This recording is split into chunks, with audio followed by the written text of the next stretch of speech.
Okay, here. The best meditation.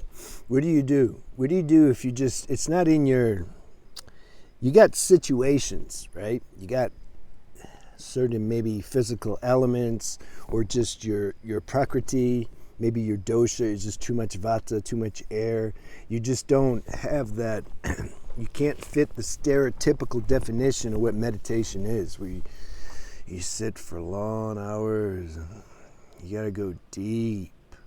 If you don't go deep, you can't find the self, because the pure self is so deep, I was indoctrinated into this concept, this idea when I was, as a teen, I started getting interested in this transcendental meditation, and then I found SRF was a really helpful thing, the Yogananda teachings, and but there's so many lessons. There's like 300 lessons you got to get, and you got to learn all these different techniques before you go to the next level, and you got to do deep, long meditations, and it's just something. It wasn't my thing, but I didn't realize that. I kept beating myself up, like, why can't you meditate? You got to do. If Yogananda says you got to do it, he's a master. You got to do it, It wasn't until I started branching out and finding other masters, I realized, I'm like, yeah, there's no standard. There's no standard on how to get to the self. Like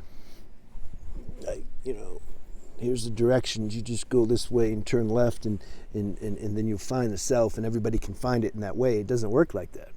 It doesn't work. There's some people who have never meditated, stereotypically speaking, in the general way that people meditate, and they've woken up.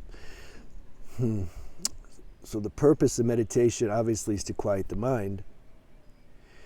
The other, I like the check-in meditation.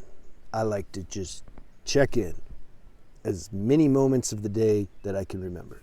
Right now as I'm speaking, something's aware of the awareness in which the speaking's happening in. You can do it too as you're listening. You're listening, right?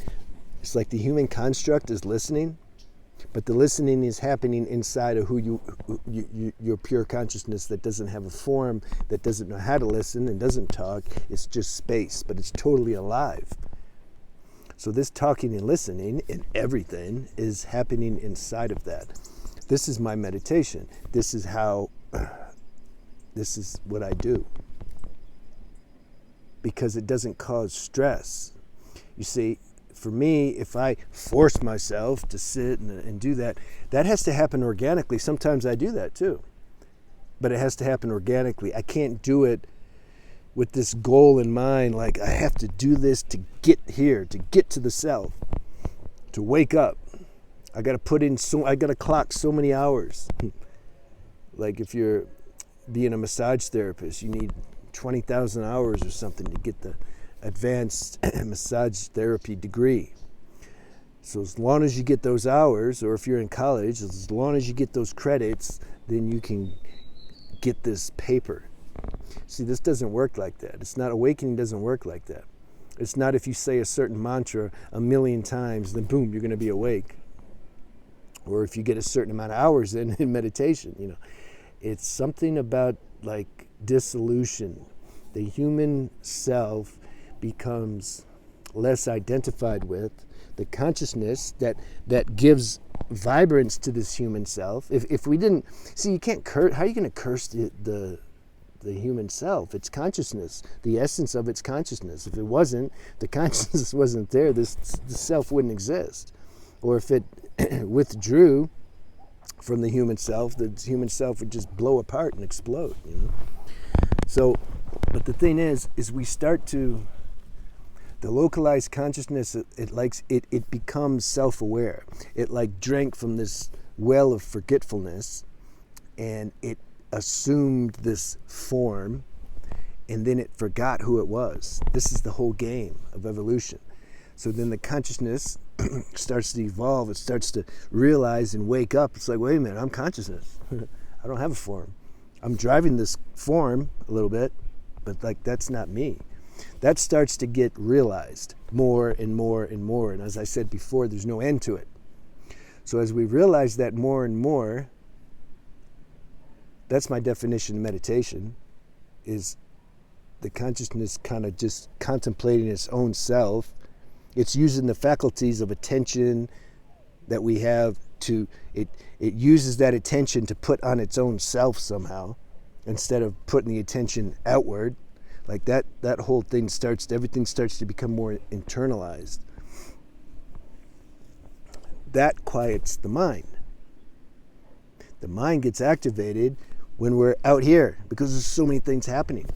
Even if there's nothing happening, even if we're in a dark room, in our mind, there's so many things happening.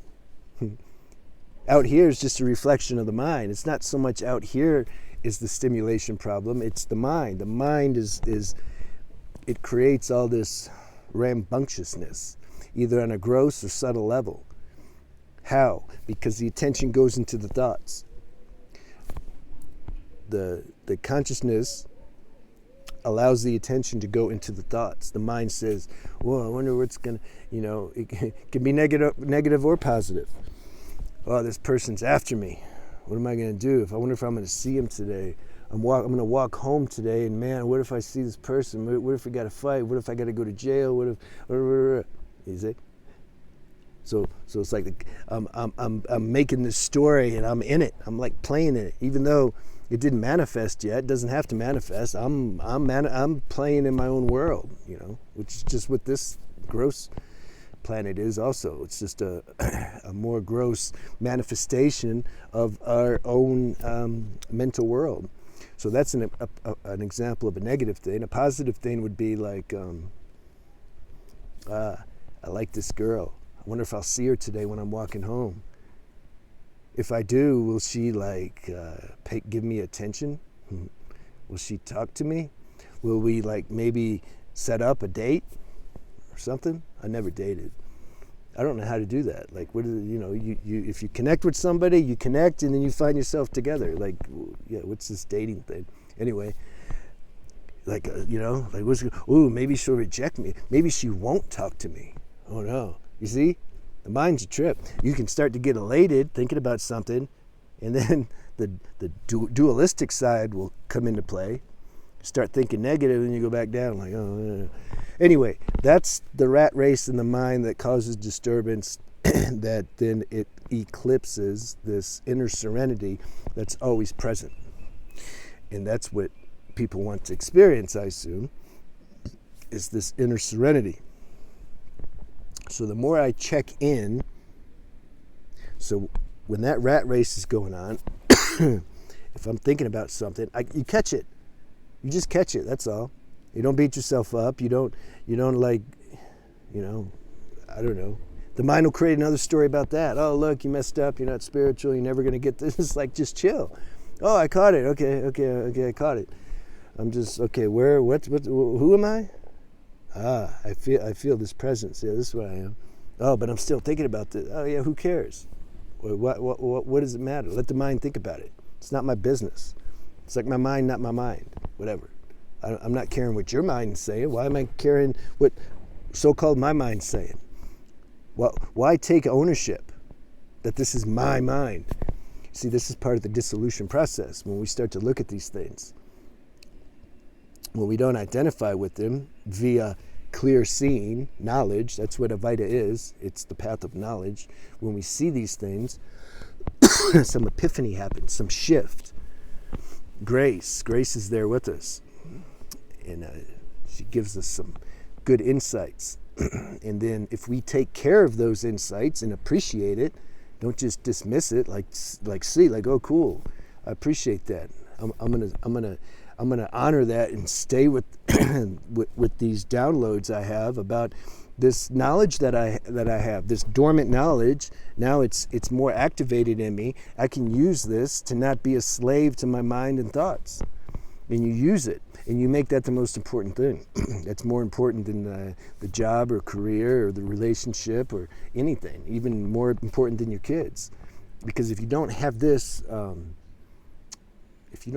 realization, what are we actually giving to anybody, our family or the world or anything? It's not that we just forget about everything until we get realized, but whatever we're doing, As much as we can remember to check in, we check in. And then we can also use, this is why I talk about lifestyle habits and other things, semen retention, preserve your sexual energy. If you're a woman, doesn't matter. Like, sexual energy is important. That gives the vitality to do this inner work. If we don't have sufficient life force, there's no transformation. We're just too dull. Consciousness is all like sleep. It can't. We need some vitality. We have to. There's certain laws when we're in this physical body that we need to abide by. Can't just dismiss it. It doesn't exist. Duality. Then you just look funny like some other people. You don't want to look funny. You want to look cool. All right. Have a good day.